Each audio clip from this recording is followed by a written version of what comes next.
लेना, उन ज्योति का ध्यान अपने अंदर करना। तो माँ बाहर भी है, अंदर भी है। तो अंदर सातों चक्रों को जगाना है। जब हम सारे चक्रों को जगा लेते हैं, सारे द्वार खोल देते हैं, तो हमें अपने आप के ही दर्शन होते हैं।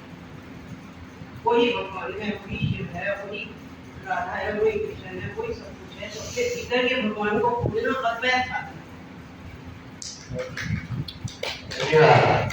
देखिए, हर एक के पास ये ज्ञान है जो इन्होंने बताया या मैंने आपके साथ शेयर किया। मैं चाहता हूँ कि आप हर एक आदमी कुछ न कुछ बोले। आज अगर मैं डॉक्टर वही माइक आ जाए, आप बोले तो कुछ तो बोले। आप ये क्या है? मैंने तो देखिए, मेरी जो है ना, मेरा ये मैं स्वामी हूँ, अद्वैत का हूँ, जैसे इन्होंने बताया। हम अद्वैत की दीक्षा देते हैं। फिर हमारा एक आश्रम है, एक आश्रम नहीं, हजारों आश्रम है, लाखों इसके अनुयायी है। जैसे इन्होंने बताया कि आदि शंकराचार्य से शुरू हुआ। तो जिस मत में हम जाते हैं उसका नाम है परमहंस अद्वैत। परमहंस दयाल जी छपरा के रहने वाले थे, जो बिहार में है। तो उन्होंने इस अद्वैत की, अद्वैत तो पहले से चल रहा, दीक्षा हम लोगों को पाकिस्तान जब बन गया, पाकिस्तान बना, वो वहाँ 1901 में आए। तो हमारे पूर्वजों ने उनसे दीक्षा ली, उन्होंने हमें बताया कि अद्वैत क्या है, और वो फैलते फैलते सारी दुनिया में फैला हुआ। सबसे बड़ा आश्रम इंडिया में अशोकनगर में, मध्य प्रदेश में, जिसका नाम है श्री अनंत। थोड़े दिन पहले अप्रैल की बात है, प्रधानमंत्री भी गए। इस वक्त वहाँ गद्दी पे 6 पातशाही हम बोलते हैं। जैसे सिखों में पहली पातशाही, दूसरी पातशाही, 10 पातशाही है। तो इस वक्त की वो 6ठी पातशाही है, तो इस वक्त अनंतपुर है। दूसरी पातशाही का समाधि है नगरी में, जो दूसरी परमात्मा ज्ञान के बाद में दूसरे हुए, उनका नाम था स्वामी स्वरूपानंद। तो जितना प्रचार हुआ भारत में भी, विदेश में भी, वो स्वामी स्वरूपानंद के चेलों ने किया। वो उनके चेले थे। उसके बाद जैसे विवेकानंद ने परमहंस रामकृष्ण जी का प्रचार किया अद्वैत मत का, वो भी अद्वैत मत को ही फैला है। तो इन्होंने स्वामी स्वरूपानंद ने थ्रू इंडिया घूमे, कई जगह आश्रम नगरी में उनकी समाधि, लाखों आदमी, हजारों आदमी सन्यासी भी है, भाइये भी है, और लाखों आदमी आते हैं, उनको दीक्षा दी जाती है अद्वैत की। जैसे इन्होंने बताया कि हमें बाहर ढूंढने की जरूरत नहीं, अंदर जाना है। अंदर वो घट घट पे व्यापक, अगर वो व्यापक है, वो पूरी किया तो मानव वर्षित होया है कि हमने उसको भुला दिया है, उसकी अवेयरनेस करा। यदि आप सारा दिन काम करते रहे, शाम को थक जाए, अब बीवी की थकी हुई है सारा दिन, चाहे वो कहते हैं घर में बैठिए, तभी काम ही करते, और हस्बैंड भी आता है बाहर से काम करके, वो भी करता हो, वो चाहते हैं मेरी बीवी की सेवा करें। बीवी तो खाली नहीं बैठी हुई थी के सारा दिन, वो भी काम में है, हर एक आदमी काम में है। एक दूसरे की सेवा करें, हम एक दूसरे काम करें। तो यही एक बार का शेर है कि यही है इबादत, यही तीनों ईमान के काम आए दुनिया में इंसान के दूसरे, इसलिए पैदा किया है। और ये इंसान को नहीं, जानवर भी एक दूसरे के काम आते हैं। अपने बच्चे का ख्याल कौन रखता है? जानवर हुए, परिंदे हुए, वो खुद रखते हैं, बताते हैं दूसरों से। हमारे माँ बाप ने भी हमें बचाया, पढ़ाया, लिखाया, भी सक्षम होते हैं। लेकिन हमें के चपके रहते हैं उनके साथ भी।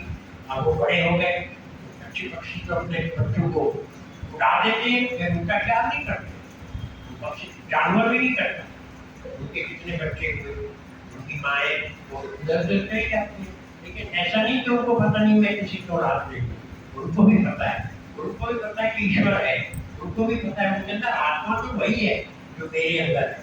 तो यही हम चाहते हैं कि अद्वैत में सभी में आत्मा है, जर्रे जर्रे में वो है, हर चीज में वो है, वही है, और उसके अलावा कुछ है ही नहीं। ये अद्वैत है, दो ही तो है ही नहीं। अगर दो ही हो गई दुनिया में तो फिर आपस में तनाव हो गया, मैं मानता हो गया, वो दाता हो गया। तो दाता कब तक देता रहेगा भाई? वो कहते हैं मैंने आपको सक्षम बना दिया, आप अपने सिर पे चलिए। हाँ, लेकिन इसका महाराज पूजा कर, जैसे इन्होंने कहा कि हम लोगों को सब महाराज, जैसे हमने आपको कहा है कि द्रौपदी बैठो प्रसाद लेके जाओ। किसी ने आना नहीं जी, कोई आ रहे हैं गेट पे। अच्छा गाड़ी कमरे कितने ने आना है? हाँ गेट पे है। अच्छा है तो प्रसाद पे लेके जाओ। बाद में क्यों ले आओगे? कौन आएगा तुम लिए हैं? तू भी ले जा भाई हैं? और भी है आप होंगे ना, मेरे पास भी। आप तो वहाँ बैठ गए आके, जैसे बाहर से आता है आपने कब आके नमस्कार किया? नमस्कार ये दो इनको अपने आप से, ये प्रसाद लेके जाओ, उनको भी दो। और कहा था आप अकेले नहीं आना, क्या कहा था? मैं क्या हाथ छोड़ रहा, ये हमारा बच्चा है, इसका नाम है नीरज भाटिया, मैंने इसको ढूंढा, इसका फादर हमारा ट्रांसफर या मंत्री सीनियर था करनाल, तो मुझे जब द्वारका में आया, द्वारका में तो दिल्ली आया, मैंने कहा यार एक द्वारका में मेरा दोस्त रहता था इनके भाटिया, वो टीचर था, पता करो कहाँ है उसका इन फ्लैट पर, तो उसे पता किया, ढूंढा, कहते वो तो चले गए, उनका बेटा है, मैंने कहा उसका टेलीफोन है, मैं टेलीफोन किया कि मुझे मिल के गया 2-4 दिन पहले अपनी वाइफ के साथ, मैं भी इसको सालों के बाद मिला हूँ। और क्या आप सभी आपकी अपनी आप आओ, अरे आओ तो सही, हम आप सबके साथ मिलाना चाहते हैं, नहीं क्या हमारा कहना नहीं मानेंगे तो किसका मानेंगे? 43 साल बाद 45 साल के बाद मैंने ढूंढा इसको, अपना बच्चा है, इसका नाम है नीरज और ये इसकी धर्मपत्नी है नीरू, इनके लिए ताली बजाओ। कि आप लोगों को मिलने आए सीनियर सिटीजन को, आप माँ बाप को मिस कर रहे थे ना, ये सब आपके माँ बाप है, आया करो उनकी सेवा के लिए, अपने हाथ से बांटो प्रसाद जी। हाँ आप भी लो, सबको दो, इसीलिए बुलाया, आके पीछे बैठ गए चुपके से, मैं भी इनको दूसरी तरह मिला, मैं नहीं जानता, स्वतंत्र के पिता को जानता था, मैं इसको 40 साल के बाद देखा पड़ता था, पढ़ रहे थे सबको दो,